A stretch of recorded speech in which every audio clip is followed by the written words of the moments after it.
पगली का हो? तोर मोर माया हाँ कितना दुरिहा दुरिहा सिया है ना वो आई है जी ऐसे हाँ अरे तोर मोर माया न रही न दे माया कभी कैसी आई ना पगली सही बात है हाय हाय हाय हाय तभी तो कहूँ का था देखना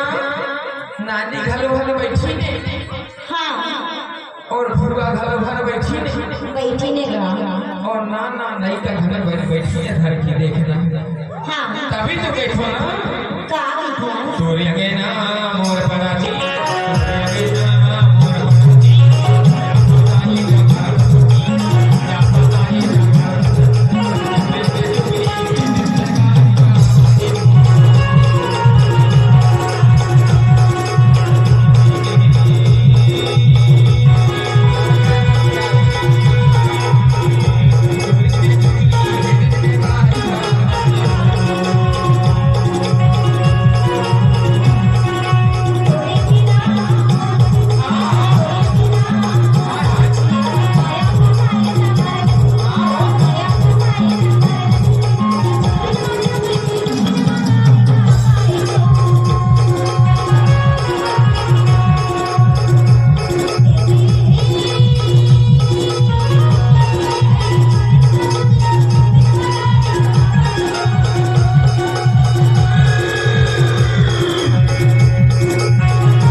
राजकुमार जाए करते हैं।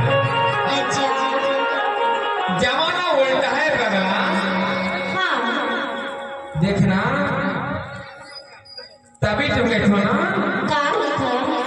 जमाना उल्टा है। या टोला बटोला में हाँ ज्यादा मटमटाए मत कर पगली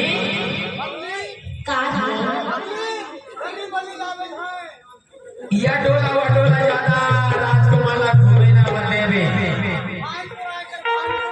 या बकरी जहाज से जान देवे और भड़गांव जहाज से जान देवे ना हिरना छापर साई से जान देवे मैं धार से जान देवे काबर नहीं जान लेंगे काबर की जमाना उल्टा है ना पगली।